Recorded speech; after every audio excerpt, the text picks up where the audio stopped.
Seorang anak laki-laki menghilang secara misterius. Setelah dilakukan pencarian, dia ditemukan telah meregang nyawa dengan cara yang sangat tragis. Penyelidikan membuka fakta demi fakta yang sangat mengejutkan. Pelaku ternyata punya kelainan yang sangat-sangat aneh. Salah satunya adalah pelaku sangat menikmati memakan kotoran manusia. Lalu, apa hubungannya tindakan yang dilakukan oleh pelaku dengan hilangnya anak laki-laki tersebut?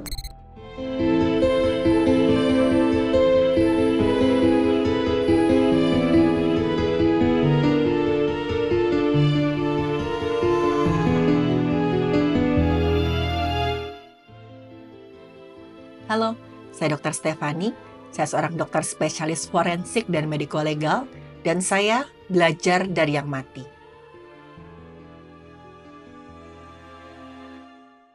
Kasus ini menimpa seorang remaja laki-laki berusia 13 tahun namanya Dylan. Dylan dikenal sebagai anak yang sangat baik dan juga cerdas. Dylan adalah anak bungsu dari pasangan bernama Mark dan Elaine. Walaupun di depan itu Dylan kelihatan sebagai anak yang ceria, sebenarnya hidup Dylan bisa dikatakan ya cukup menyedihkan teman-teman. Karena kedua orang tua Dylan ini sudah berpisah dan berpisahnya tidak secara baik-baik. Setelah berpisah, Dylan ini kemudian tinggal bersama ibu dan juga kakaknya yang bernama Cory. Karena setelah ayah dan ibunya ini berpisah, hak asuh utama Dylan berada di tangan ibunya. Sementara ayahnya hanya diberikan hak untuk bertemu dalam waktu-waktu tertentu. Ini adalah salah satu yang membuat hubungan antara ayah dan ibu Dylan ini agak kurang baik. Salah satu pertemuan dengan ayahnya itulah yang akhirnya menjadi awal dari tragedi ini. Kejadiannya bermula ketika Dylan dijadwalkan untuk mengunjungi Mark alias ayahnya yang kini tinggal di kota lain. Biasanya memang Mark yang menjemput Dylan di rumah mantan istrinya si Elaine. Tapi hari itu Mark kebetulan sedang sibuk, dia nggak bisa menjemput Dylan. Jadi hari itu Dylan yang berangkat sendiri ke rumah ayahnya. Kebetulan saat itu kunjungannya bersamaan dengan hari libur sekolah. Jadinya Dylan sudah menyiapkan rencana untuk pergi ke beberapa tempat, ketemu teman-temannya selama dia menetap di rumah Mark. Agak aneh karena rencana Dylan di rumah Mark ini itu jarang banget yang melibatkan ayahnya. Dylan ingin ketemu teman-temannya, ingin pergi sama teman-temannya. Ini bukan tanpa alasan teman-teman. Tapi sebenarnya sih Dylan tuh merasa agak malas bertemu dengan ayahnya. Karena yang pertama, waktu ayah sama ibunya Dylan ini berpisah, seperti yang saya bilang di awal, mereka berpisah tidak baik-baik. Karena ayahnya Dylan ini tergolong orang yang sangat temperamental dan sering banget melakukan kekerasan baik fisik ataupun verbal ke ibunya Dylan. Bahkan Dylan pernah melihat sendiri bagaimana ayahnya menghantam ibunya dengan keras di bagian wajah dan membuat ibunya ini terluka parah. Dan kejadian itu sudah pasti meninggalkan trauma dalam dirinya Dylan. Sejak saat itu sebenarnya Dylan tuh merasa takut jika ketemu dengan ayahnya. Karena kebanyakan memori yang ada adalah memori yang buruk. Tapi lagi-lagi bagaimanapun juga itu adalah ayahnya Dylan. Dan pengadilan sudah memutuskan sesekali Dylan dan Cory itu harus ketemu sama ayahnya. Karena hak asuhnya kan terbagi. Dylan juga masih menghargai usaha ayahnya untuk tetap berperan di keluarganya. Teman-teman, yang namanya perceraian memang meninggalkan banyak luka, contohnya pada kasus ini. Dan biasanya korban dalam perceraian itu adalah anak-anak. Mereka merasa tersiksa menyaksikan kedua orang tuanya berpisah, apalagi misalkan kedua orang tuanya itu masih sering bertengkar. Pada kasus Dylan, katanya ayahnya masih sering menjelek-jelekan ibunya di depan Dylan dan juga di depan kakaknya. Salah satu lagi nih alasan kenapa Dylan gak gitu suka untuk tinggal di rumah ayahnya. Teman-teman, buat kalian yang sudah berumah tangga, saya doakan semoga rumah tangga kalian selalu diberikan kerukunan, di mana semua permasalahan bisa diselesaikan dengan baik-baik. Oke, kita balik ke kasus ini. Dylan saat itu akhirnya tiba di rumahnya Mark, disambut dengan baik. Rencananya nanti kakaknya Dylan, si Cory, akan menyusul. Saat Dylan sampai di rumah ayahnya, dia dan si ayahnya ini sempat pergi keluar untuk makan malam. Mereka sempat ngobrol-ngobrol. Hari itu kelihatannya semua rencana berjalan dengan lancar. Dylan melepas kangen sama ayahnya setelah berapa waktu nggak ketemu. Tapi keesokan harinya tiba-tiba aja Dylan menghilang tanpa jejak. Saat itu Mark mengaku sangat panik. Dia mencoba mencari Dylan ke banyak tempat yang biasa dikunjungi oleh Dylan. ke rumah tetangganya, ke taman bermain, dan juga ke tempat dia dan Dylan sering menghabiskan waktu mereka berdua. Tapi Dylan gak ditemukan dimanapun. Mark akhirnya menghubungi pihak yang berwenang dan melaporkan hilangnya anak bungsunya itu. Dengan cepat pihak yang berwenang langsung menanggapi laporan dari Mark. Mereka minta keterangan dari Mark soal keadaan terakhirnya Dylan. Dengan kelihatan takut, gugup, terbata-bata, Mark bilang ke pihak yang berwenang kalau pagi itu dia sempat pergi setelah beberapa jam untuk belanja bahan makanan. Ketika dia kembali ke rumah, Dylan udah gak ada, gak tahu ini anak kemana. Awalnya Mark masih berusaha berpositif thinking, dia pikir bahwa Dylan ini pergi bermain atau mengunjungi teman-temannya. Memang Dylan dulu pernah tinggal di lingkungan tempat ayahnya ini sebelum kedua orang tuanya tuh berpisah. Jadi Dylan masih punya beberapa orang teman di sana. Tapi waktu terus berlalu, Mark menunggu di rumah tapi Dylan ini gak pulang-pulang. Dan itulah saatnya dimana si Mark ini mulai mencari Dylan dan akhirnya melapor ke pihak yang berwenang. Setelah mendengarkan keterangan dari Mark, pihak yang berwenang langsung melakukan pencarian terhadap Dylan. Sementara itu Elaine alias ibunya Dylan mulai nih merasa ada yang gak beres karena Dylan ini gak membalas pesan atau menjawab panggilannya di telepon. Elaine coba telepon ke handphone Dylan berkali-kali tapi gak ada respon. Sesuatu yang sangat gak biasa dilakukan oleh anaknya tersebut. Dengan insting keibuannya, Elaine langsung mencoba menelpon Mark. Dan Elaine langsung shock ketika mendengar Dylan hilang. Marah si Elaine, maki-maki si Mark. Dia bilang, kamu kenapa gak bilang ke aku kalau Dylan tuh hilang? Saat itu sebenarnya Elaine tuh pengen banget meluapkan semua kekesalannya pada Mark yang dinilai sangat-sangat ledor. Tapi Elaine mencoba menahan emosi dan mencoba berpikir jernih. Dia ingat kalau Dylan itu gak akan ketemu kalau dia hanya marah-marah. Elaine langsung pergi ke kota tempat tinggalnya Mark. Walaupun sebenarnya dia agak malas ketemu dengan orang yang sudah menyakitinya itu. Tapi lagi-lagi ini situasi darurat. Dylan anak bungsu yang masih berusia 13 tahun itu hilang dan Elaine gak mungkin cuman berdiam diri. Elaine akan melakukan apapun supaya Dylan bisa kembali dengan selamat. Selama beberapa hari pencarian besar-besaran dilakukan. Mulai dari pihak yang berwenang, keluarga, teman, dan semua relawan masyarakat, mereka bergabung untuk mencari keberadaan Dylan. Mereka menyisir area di sekitar rumahnya Mark, berharap menemukan petunjuk keberadaan Dylan. Tapi sayangnya pencarian tersebut tidak membuahkan hasil. Dan semakin lama Dylan gak ditemukan, semakin banyaklah pertanyaan yang muncul. Masalahnya ada beberapa kejanggalan yang ditemukan dalam proses penyidikan. Misalkan nih Dylan kabur dari rumahnya karena gak suka dengan ayahnya. Tapi kok Dylan gak bawa barang-barang pentingnya seperti ransel dan juga ponsel. Lalu misalkan Dylan ini tersesat karena dia ya mungkin main entah kemana.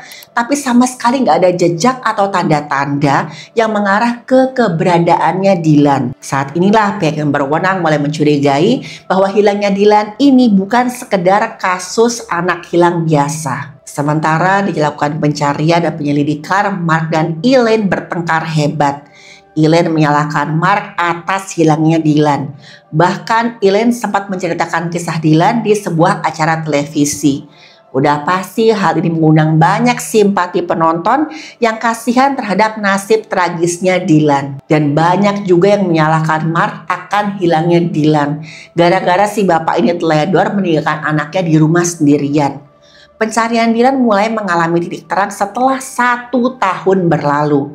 Ketika saat itu beberapa bagian tubuh Dylan ditemukan di sebuah daerah pegunungan yang berjarak sekitar beberapa kilometer dari rumahnya Mark. Awalnya pihak yang berwenang ini tidak langsung menyimpulkan bahwa bagian tubuh tersebut adalah memang punyanya Dylan. Namun mereka membawanya untuk kemudian diperiksa oleh tim forensik. Lewat tes DNA dapat dibuktikan kalau memang bagian tubuh itu adalah Dylan. Teman-teman, saya sudah pernah bahas cara untuk tes DNA di beberapa video saya sebelumnya. Salah satunya di video ini. Tapi buat teman-teman yang belum tahu, DNA adalah struktur yang bentuknya menyerupai 2 rantai yang saling melilit. DNA tersimpan di dalam inti sel tubuh manusia. Dari DNA kita bisa mengetahui sifat-sifat seseorang yang sudah diturunkan dari satu generasi ke generasi lain. Tes DNA dilakukan dengan mengambil jaringan tubuh seseorang seperti cairan tubuh, tulang, atau rambut. Kemudian DNA yang ada dalam inti sel jaringan tersebut akan diperiksa. Pola rantai DNA akan dibandingkan dengan DNA dari orang lain untuk melihat ada atau tidaknya kecocokan. Pada kasus Dilan diketahui kalau memang jasad tersebut adalah Dilan. Temuan ini mengejutkan banyak sekali pihak, termasuk keluarga Dilan yang tadinya sempat putus asa dan hilang harapan. Mereka mengira Dilan gak akan bisa ditemukan. Tapi sekarang mereka lega walaupun sangat berduka mendengar Dilan ini sudah ditemukan dalam keadaan tidak bernyawa. Setelah penemuan tersebut, pihak yang berwenang kemudian melakukan penyelidikan lebih dalam. Kenapa kok Dilan ini sampai ditemukan gak bernyawa? Ada beberapa kemungkinan yang dibuat oleh pihak yang berwenang. Salah satunya adalah Dilan ini pergi diam-diam dari rumah Mark menuju ke hutan yang ada di dekat lingkungan tempat tinggal ayahnya tersebut. Saat di hutan inilah Dilan tersesat dan diserang oleh hewan buas. Karena serangan itu tubuh Dilan kemudian terkoyak sampai tersebar di beberapa tempat. Sampai 2 tahun kemudian, beberapa warga yang sedang melintas di hutan menemukan sebuah tengkorak berukuran kecil. Mereka segera melaporkan penemuan ini ke pihak yang berwenang. Pihak yang berwenang langsung mengirimkan tengkorak tersebut ke pihak forensik untuk dilakukan pemeriksaan. Dan hasilnya seperti tadi, tengkorak tersebut memang milik Dilan. Selain itu di tengkorak tersebut ditemukan tanda-tanda trauma tumpul dan luka yang kemungkinan disebabkan oleh sajam. Hasil pemeriksaan dokter spesialis antropologi forensik menunjukkan kalau tidak mungkin kekerasan tersebut disebabkan oleh hewan buas. Karena pola gigitan hewan buas itu akan berbentuk garis melengkung. Bekas gigi bisa menembus tulang dan membentuk lubang-lubang. Tapi pada tengkorak ini tanda potongan di beberapa bagian tulang tersebut itu kelihatan sangat rapi dan halus. Adanya resapan cairan tubuh di sekitar goresan menunjukkan bahwa kekerasan ini terjadi pada saat korban masih hidup. Bukti-bukti lain yang ditemukan di rumah Mark semakin memperkuat dugaan bahwa Mark memiliki keterkaitan dengan hilangnya nyawa Dilan. Pihak yang berwenang menemukan bekas cairan tubuh Dilan di ruang tamu. Anjing pelacak yang diturunkan juga mendeteksi tanda bekas jasad di dalam rumah serta di belakang mobil milik Mark. Teman-teman, anjing pelacak memang bisa dijadikan salah satu metode untuk mendapatkan petunjuk. Biasanya anjing pelacak akan bekerja dengan mengandalkan indera penciuman mereka yang sangat-sangat tajam. Anjing dapat membedakan ribuan jenis bau meskipun ada bau lain yang lebih kuat di sekitarnya. Kemampuan ini disebut dengan scent discrimination atau kemampuan membedakan bau secara spesifik. Bagian khusus otak anjing yang mengolah bau sangat besar dibandingkan manusia. Karena inilah anjing itu dapat melacak bau yang sudah lama tertinggal di tanah, udara, atau benda-benda tertentu.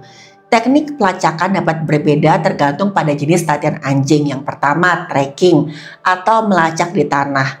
Anjing akan mengikuti jejak bau di tanah biasanya untuk mencari orang yang hilang. Yang kedua, trailing atau melacak di udara.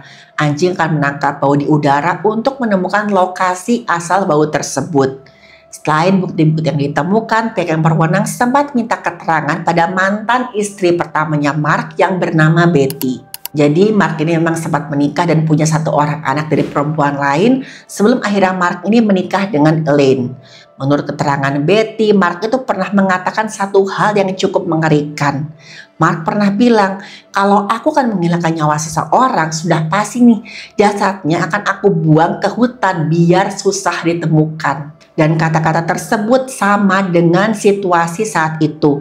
Ketika jasad Dilan ditemukan di hutan yang tidak terlalu jauh dari rumahnya Mark. Karena bukti-bukti yang dikumpulkan sudah cukup kuat, pihak yang berwenang langsung menangkap Mark dan bawanya untuk diadili. Selama persidangan, kuasa hukum keluarganya Dilan menghadirkan puluhan saksi dan ratusan bukti yang menunjukkan bagaimana Mark ini memang bertanggung jawab atas hilangnya nyawa Dilan. Salah satunya adalah keterangan dari Corey, kakaknya Dilan. Dari keterangannya ini diketahui kalau akhir-akhir ini hubungan Dilan dan Mark memang agak memburuk. Diawali ketika Dilan ini menemukan foto-foto ayahnya dalam keadaan yang sangat mengejutkan.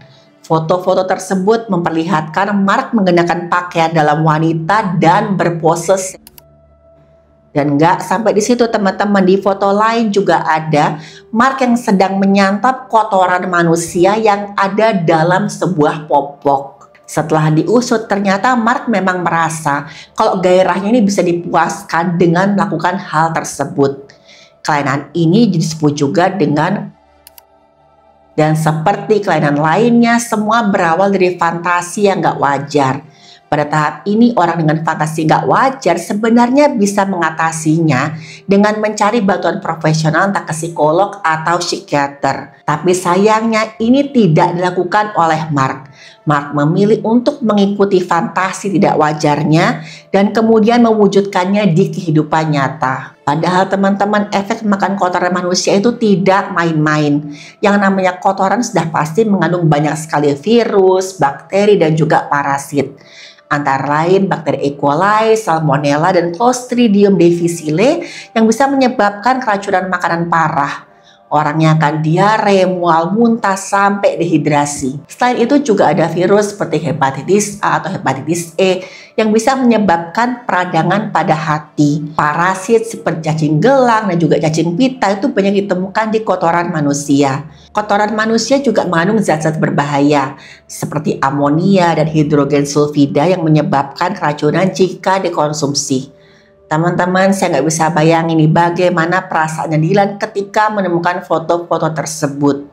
Udah pasti dia merasa kaget, dia sedih, atau bahkan dia merasa marah melihat kelakuan ayahnya seperti itu. Banyak yang percaya ketika Dylan ini mengunjungi ayahnya, Dylan itu memberitahu Mark tentang foto-foto yang dia temukan. Udah pasti hal ini memicu kemarahan Mark yang kemudian berujung pada tragedi yang mengerikan. Dan saking marahnya, Mark sampai gelap mata.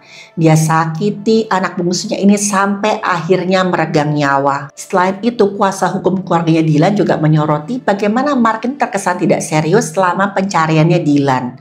Bahkan Mark terkesan malas dan mencoba menyesatkan penyelidikan. Belum lagi keterangan dari salah satu anggota keluarganya Elaine yang mengatakan kalau Mark ini sempat ingin menyakitinya.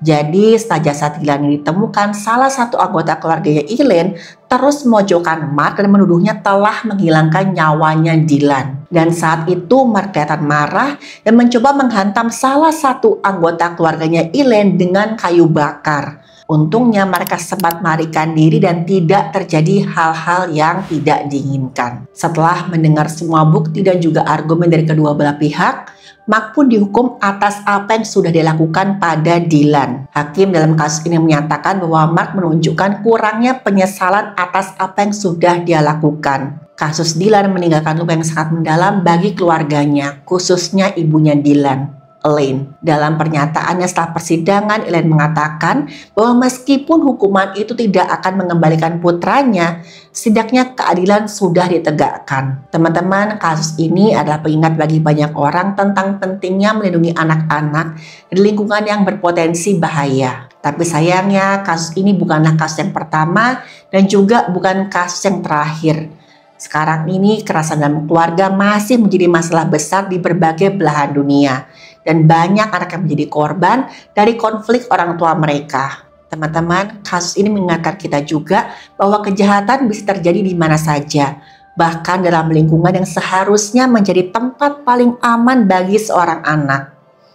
Kasus Dylan Redwine ini terjadi di Amerika Serikat pada tahun 2012.